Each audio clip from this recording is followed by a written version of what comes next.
Pertempuran Batavia atau daerah yang kita kenal sekarang dengan nama Jakarta adalah serangan yang terjadi pada tahun 1628 dan 1629 yang dilakukan oleh Sultan Agung dari Kesultanan Mataram ke Batavia.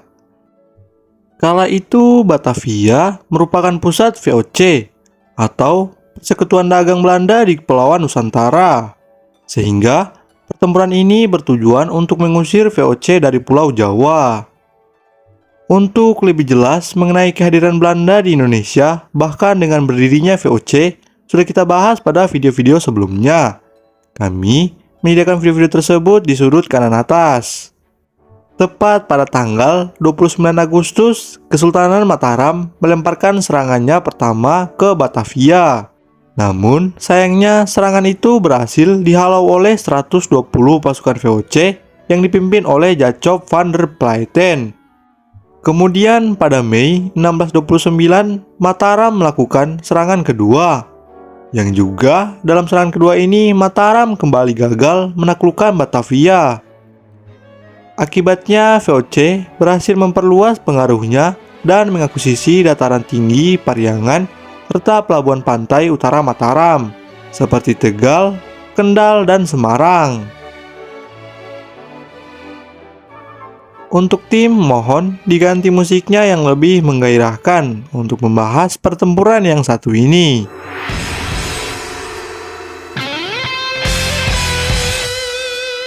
Pertempuran Batavia bermula pada abad ke-16 saat Mataram menjalin hubungan dengan VOC. Kala itu VOC mengirimkan duta besarnya untuk mengajak Sultan Agung agar mengizinkan VOC mendirikan loji-loji dagang di pantai utara Mataram. Namun permintaan tersebut ditolak oleh Sultan Agung karena jika ia memberi izin maka ekonomi di pantai utara akan dikuasai oleh VOC. Penolakan ini kemudian membuat hubungan antara Mataram dan VOC merenggang. Waktu pun berlalu, VOC berhasil merebut Jayakarta dari Kesultanan Banten dan kemudian mengganti namanya menjadi Batavia. Markas VOC sehingga dipindahkan ke Batavia. Menyadari bahwa Batavia dipenuhi oleh VOC, Sultan Agung mulai berpikir untuk memanfaatkan VOC dalam persaingannya menghadapi Surabaya dan Kesultanan Banten. Setelah Surabaya berhasil ditaklukkan oleh Mataram, mereka menyerang Banten. Akan tetapi untuk dapat menyerang Banten, Mataram harus mengatasi Batavia terlebih dahulu. Pada bulan April 1628, Kyai Rangga, Bupati Tegal, dikirim sebagai duta besar ke Batavia untuk menyampaikan tawaran damai kepada VOC. Namun, tawaran tersebut ditolak, sehingga Sultan Agung memilih untuk mengibarkan bendera perang terhadap VOC. Begitu lantangnya Sultan Agung mengambil keputusan. Pada 25 Agustus 1628, Gerada Depan Angkatan Laut Sultan Agung tiba di Batavia. Armada Angkatan Laut Mataram membawa perbekalan dalam jumlah besar, yaitu 150 ekor sapi, 5.900 karung gula, 26.600 kelapa, dan 12.000 karung beras.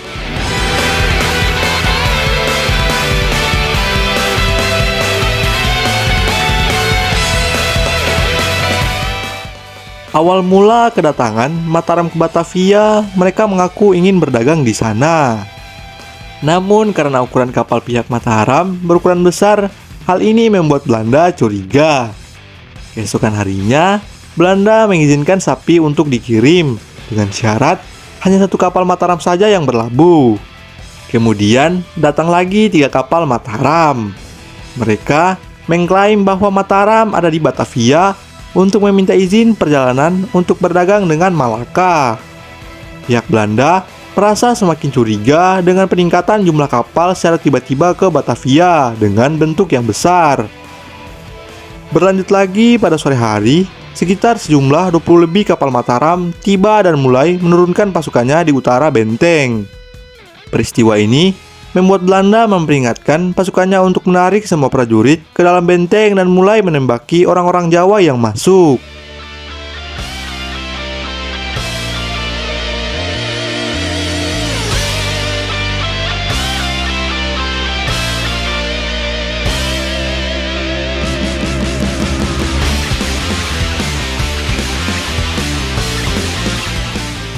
Pada 28 Agustus 1628, sebanyak 27 kapal Mataram memasuki Teluk dengan berlabuh cukup jauh dari Batavia. Dari selatan Batavia, pasukan Mataram yang berjumlah 1.000 orang mulai berdatangan. Tanggal 29 Agustus, Mataram melemparkan serangan pertamanya kepada Batavia. Serangan pertama mereka lancarkan terhadap benteng Hollandia yang terletak di tenggara kota. Namun, serangan itu berhasil dihalau oleh 120 pasukan VOC yang dipimpin oleh Jacob van der Playten. Bulan Oktober, tentara Mataram tiba dengan jumlah 10.000 pasukan. Mereka memblokade semua jalan dari selatan hingga barat kota, serta mencoba membendung Sungai Ciliwung untuk membatasi pasokan air ke Belanda.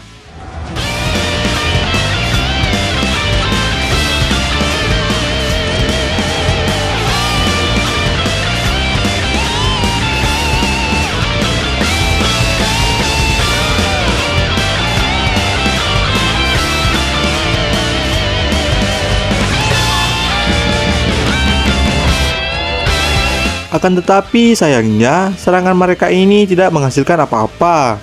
Justru hanya memberikan kerugian besar bagi Mataram. Memasuki bulan Desember, Mataram sudah kehabisan persediaan. Karena kegagalannya, pada 2 Desember Sultan Agung mengirim Algojo untuk menghukum salah 2 prajuritnya, yaitu Tumenggung Bahu Reksa dan Pangeran Mandura Reja. Esok harinya Belanda mendapati Mataram telah meninggalkan Batavia dan 744 mayat anak buahnya yang tanpa kepala. Setelah gagal di serangan pertama, Sultan Agung menemukan penyebab kekalahannya. Ia menyadari bahwa rintangan utamanya terletak pada logistik, jarak yang sangat jauh, sekitar 300 mil.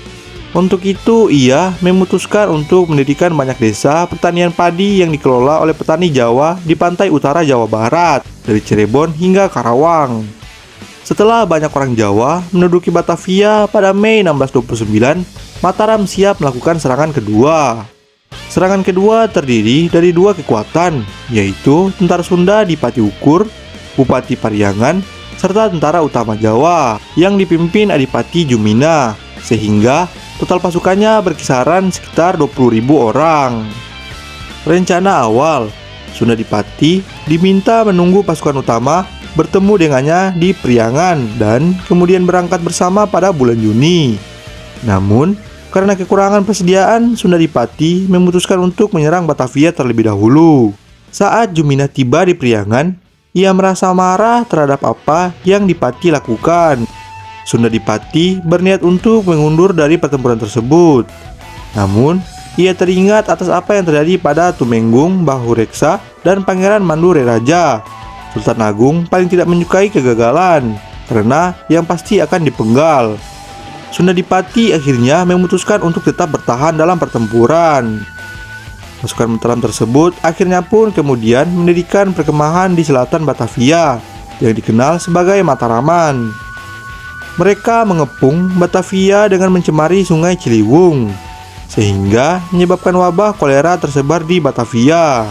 Akibatnya, pemimpin VOC, Jan Pieter Zoon Coen, tiba-tiba meninggal pada 21 September 1629, dampak dari wabah kolera yang tersebar di Batavia.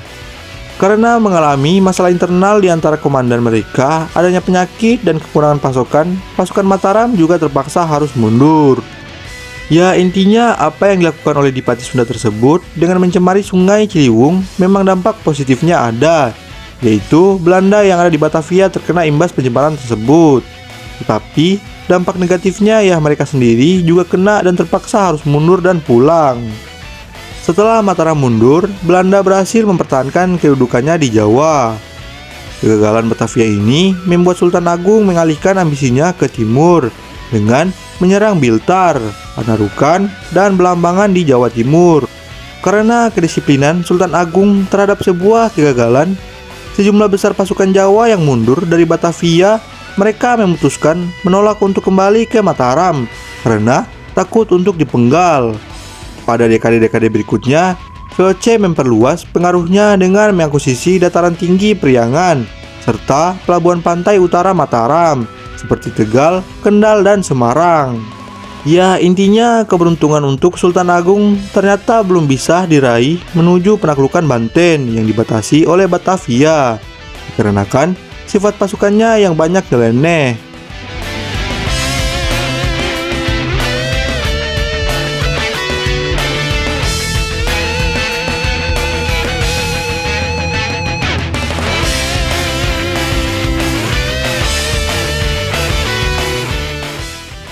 Sejarah Jawa memang selalu melahirkan kerajaan dan para penakluk yang cukup legendaris.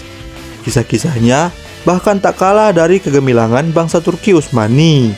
Pada periode klasik, misalnya ada negeri Medang atau Mataram kuno, Singosari hingga Majapahit. Contohnya Majapahit.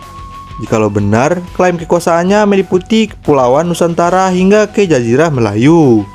Wilayahnya lebih besar dibandingkan Turki Utsmani. Jika itu benar, persoalannya tak banyak catatan yang sahih untuk mendukung argumentasi tersebut. Selain itu, kondisi Jawa abad ke-15 dan 16 sedang dalam transisi relatif tidak stabil. Hal itu ikut mengubur jejak kegemilangan Majapahit. Sebaliknya, Jawa pasca Majapahit juga tak banyak melahirkan penaklukan ulung. Demak misalnya, meski tampil sebagai kekuatan utama waktu itu, kerajaan ini tak bisa sebesar pendahulunya. Jepara pun juga sama, apalagi Pajang. Hingga pada masa Mataram, tepatnya setelah Sultan Agung memegang tumpuk kekuasaan, wilayah Jawa mulai dikonsolidasikan satu demi satu. Jawa bagian tengah mulai disatukan, wilayah pesisir, Lumajang, Madura, Surabaya hingga Priangan juga takluk di bawah Panji Mataram. Ada catatan khusus soal Blambangan. Pasukan Mataram berhasil menaklukkan Blambangan pada tahun 1640. Tapi sifat penaklukan tak seperti daerah lainnya. Situasi Blambangan relatif tidak stabil dan pasukan Mataram hanya berujung dibakar dan dihancurkan. Setelah sebagian besar Jawa takluk, Sultan Agung mulai mengincar wilayah barat. Banten sebenarnya menjadi sasaran. Namun sebelum masuk ke wilayah penghasilan lada, dia mengalihkan perhatian ke kota pelabuhan Sunda Kelapa atau waktu itu dikenal sebagai Batavia, yaitu tempat sekelompok orang Belanda di bawah Verenigde Oostindische Compagnie atau disingkat dengan VOC. Sultan Agung menyiapkan ekspedisinya untuk menyerang Batavia. Pasukan disiapkan dan mengepung benteng milik VOC itu. Tetapi sayangnya persiapan kurang matang, sehingga menyebabkan usaha pertamanya gagal. Namun Sultan juga tak patah arang. Persiapan penaklukan kedua juga dilakukan. Kondisi pasukannya juga jauh lebih siap dibandingkan ekspedisi militer pertama. Lagi-lagi yang sudah kami bahas, ekspansi militer Mataram yang kedua juga gagal akibat kelakuan nyeleneh pasukan mereka sendiri. Tapi pimpinan VOC Jan Pieter Zoon Choen tewas akibat penyakit dari Sungai Ciliwung. Kegagalan ekspedisi militer ini justru membawa malapetaka bagi Mataram. Banyak kerajaan bawahannya Mataram memberontak meskipun dapat ditumpas waktu itu. Sementara itu, kegagalan Mataram semakin memperkuat kedudukan Belanda di Jawa dan Kepulauan Melayu. Londo-londo ini telah ikut campur dalam urusan internal di Mataram. Mereka juga berhasil bercokol di Jawa selama ratusan tahun, sebelum akhirnya diusir Jepang pada 1942. Sejarawan M.C. Rickleff pernah mengatakan, VOC atau Belanda tak berani berkonfrontasi langsung dengan Mataram. Langgengnya VOC dan Belanda di Jawa justru karena kisruh internal di antara penguasa Mataram. Pada saat itu, para pangeran ribut-rebutan kekuasaan. Keributan ini memicu perang suksesi Jawa 1, 2, dan 3. Inilah yang dimanfaatkan Kompeni. Mataram kemudian terbelah menjadi 3 wilayah.